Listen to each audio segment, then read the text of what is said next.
kita bakal ngobrol serius tapi santai. Nah, kita bakal ngebahas soal apa sih faktor yang menjadi penghambat dalam keberagaman. Di sini aku Cantikku ditemani sama Alvino dan Fajri. Halo guys. Halo. Nah, kita semua tahu Indonesia itu beragam banget. Tapi keberagaman itu nggak selalu harmonis. Nah, menurut kamu Alvino, apa sih faktor yang menjadi penghambat dalam suatu keberagaman? Kalau menurut aku, salah satu faktor utamanya itu kurangnya sikap toleransi dan saling pengertian. Banyak orang masih susah menerima perbedaan karena terbiasa melihat sesuatu dari sudut pandang mereka sendiri. Akhirnya muncul sikap rasa paling benar. Selain itu, prasangka negatif dan stereotip ke kelompok tertentu juga sering bikin hubungan antara individu menjadi renggang. Padahal kalau mau saling memahami, perbedaan itu sebenarnya bisa menjadi sesuatu kekuatan. Benar juga, jadi masalahnya bukan cuma beda, tapi cara menyikapinya. Nah, menurut kamu Fadri, apa sih faktor lainnya? Nah, menurut aku, pengaruh media sosial juga besar banget.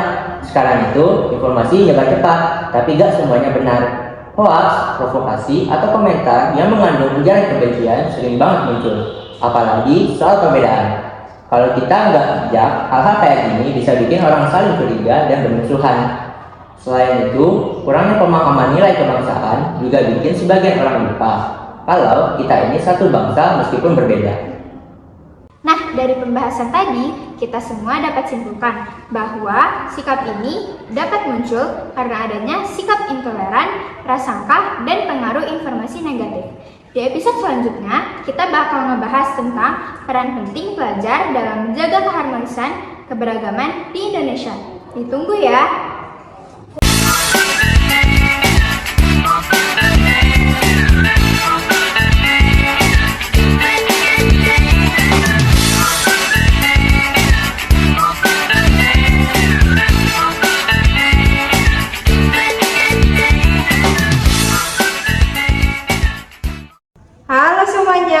Jadi di episode podcast yang kedua ini kita akan membahas tentang pentingnya pelajar untuk menjaga keharmonisan dan keberagaman. Di sini saya sudah ditemani oleh Ayuni dan Naila. Halo guys. Halo. Sebagai pelajar, kita sering nih dibilang generasi penerus bangsa.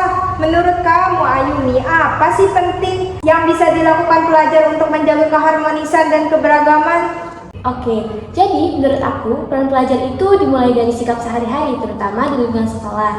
Pelajar bisa jadi contoh dengan bersikap toleran dan menghargai perbedaan, baik itu perbedaan agama, budaya, atau pendapat.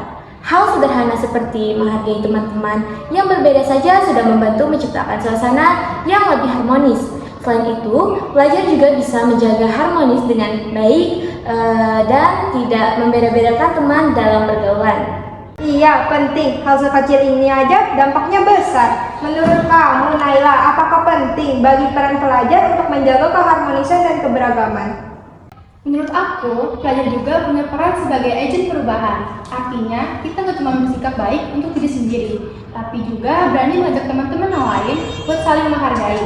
Pelajar juga bisa aktif dalam kegiatan bersama, seperti organisasi, kerja kelompok, atau kegiatan sosial yang melibatkan banyak perbedaan. Selain itu kita juga harus bijak pakai media sosial, supaya nggak ikut menyebarkan konten yang bisa memecahkan persatuan. Dari pembahasan ini kita bisa belajar bahwa pentingnya pelajar dalam menjaga keharmonisan dan keberagaman. Mulai dari sikap pribadi sampai mempengaruhi lingkungan. Episode terakhir, jadi kita akan membahas tentang sikap, tindakan, dan konkret terhadap pentingnya pelajar dalam menjaga keharmonisan dan keberagaman.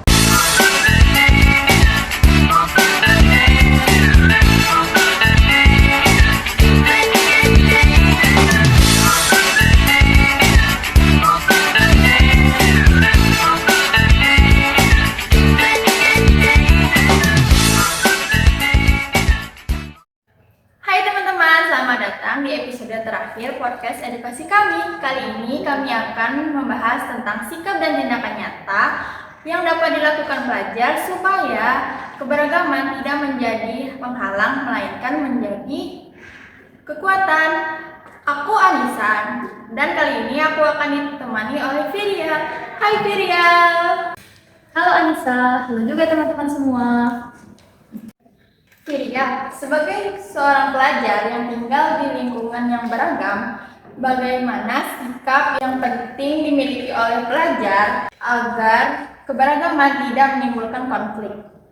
Menurut aku, sifat yang paling penting itu adalah sifat menghargai dan terbuka terhadap perbedaan. Seorang pelajar perlu menyadari bahwa perbedaan latar belakang, baik suku, agama, ras, ataupun pendapat adalah hal yang wajar.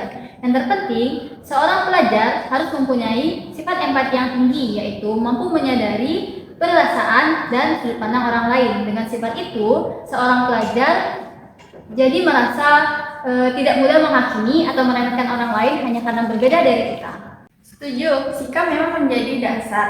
Tapi kalau dari sisi tindakan nyata, apa sih yang bisa dilakukan pelajar untuk mencegah hambatan dari keberagaman? Tindakan nyatanya bisa dimulai dari hal sederhana, seperti tidak ikut menyebarkan ujaran kebencian atau hoaks, baik di lingkungan sekolah maupun di media sosial.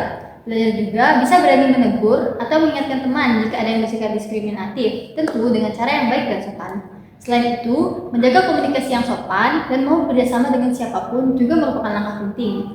Jika seorang pelajar aktif dalam kegiatan yang menumbuhkan kebersamaan, maka potensi konflik akibat perbedaan bisa diminimalkan. Terima kasih Viria.